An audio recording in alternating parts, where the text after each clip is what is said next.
discovered the fun of making bowls using a scroll saw and sanders, you've probably also discovered that by far the best way to sand the tricky interior spaces, whether it's a round bowl like this, or a bowl with lobes, a more involved shape, by far the best tool for the job is a little round inflatable sander, which is part of the Guinevere system of inflatable sanders, distributed by King Arthur Tools, a family-owned company located down in Florida, who are very service-minded, very helpful, and really stand behind their products.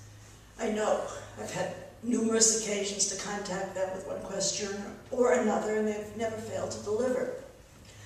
Up until maybe a year or so ago, the only round sander, that is one that has a round bottom, which means it won't gouge as you go in.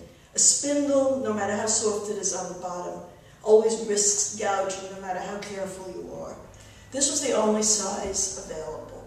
I begged them for years, and apparently I wasn't alone, to please come out with a smaller version of this. So this is fine for broad areas, but creates problems when you're dealing with bottoms that get to be very narrow like this.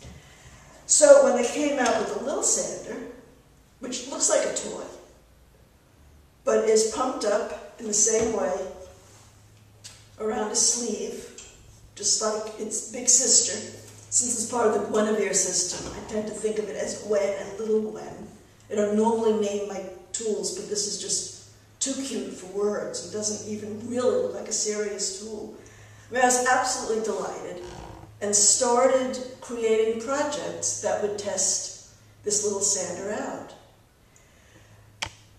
The latest of my tests, which really challenged me, was to make a 6-lobed bowl, patterned courtesy of a program called Polydraw, which is located on a website called scrollmania.com that has many very useful utilities for bowl makers. And you can design patterns that just fit the unique amount of curvature, number of lobes, and things that you want.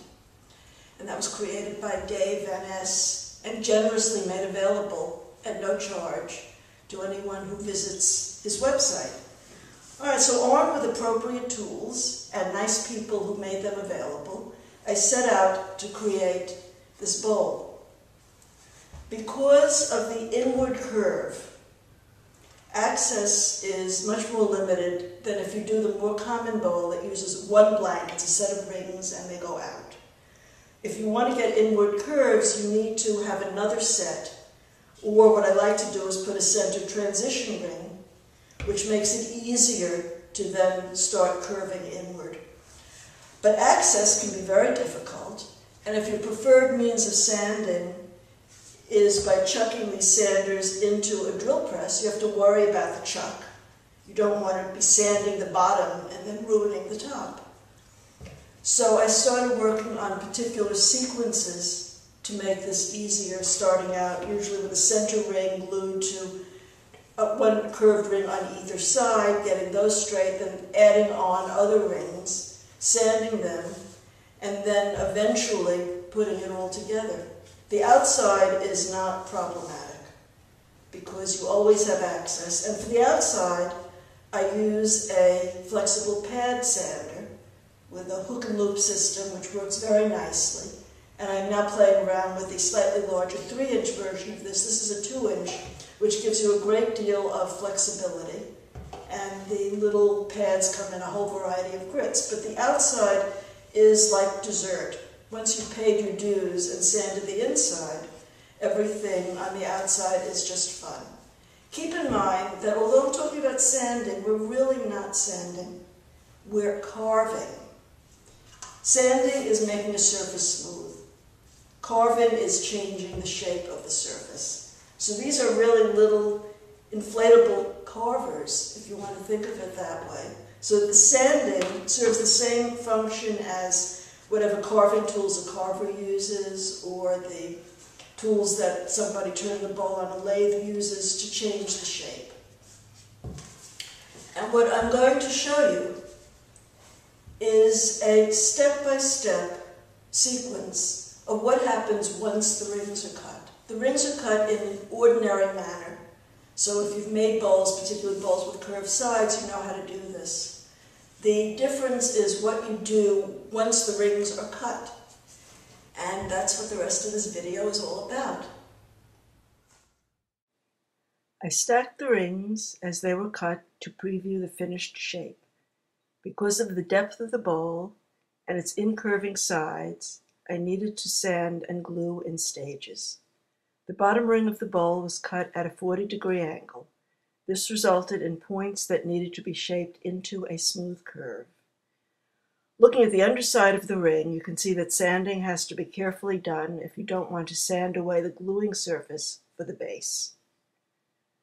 For ease in access, I sanded this ring separately before gluing it to the rest of the bowl. I worked my way from top to bottom to create an attractive profile. The finished shape was just what I wanted, and I had enough wood left to glue on the base. I started assembling the bowl by gluing and sanding the bottom 3 rings. I glued the remaining rings on one at a time, sanding each carefully before adding the next. I used the small sander to access tight spaces and the larger one for smoothing the walls. When the bowl became too deep for the drill press, I switched to a flex shaft. When all the rings were glued and the inside sanding nearly complete, I began shaping the outside with a flexible pad sander. I started with the center ring and worked in both directions to roughen the shape. Once that was done, I started carving the top. I began with the larger round sander, then switched to the smaller one. When the bowl was shaped to my liking, it was time to begin the final sanding that would remove any lumps and bumps that remained. The difference between the bowl in that last picture that I showed you and this finished bowl represents hours of sanding. To get something that looks polished and even when you don't have a central spindle to keep things in line means that you sand, you look, you sand, you look, you feel. If necessary, you might run the round ball up the indentation here to even it out if necessary. You use the little guy with a little girl, actually, let's be consistent, with a finer sleeve on it to tweak the inside, to smooth these so that everything is nicely rounded. Not too thin, but you want it to be finished looking. And then the all-important hand sanding. There's no substitute for going over something and using your sandpaper. And I like to use a very fine foam-backed sandpaper that gives me flexibility and support, and just making everything as perfect as you possibly can. You won't know until you put the finish on where you've missed a spot or two, but this comes closer than any I've done before, so that I can say I'm finally starting to get the hang of it. I hope that you found this useful, and I hope that this stimulates you to go beyond the single out-flaring bowls and start making some stuff that will make your lathe-turning friends really sit up and take notice. Thanks for watching.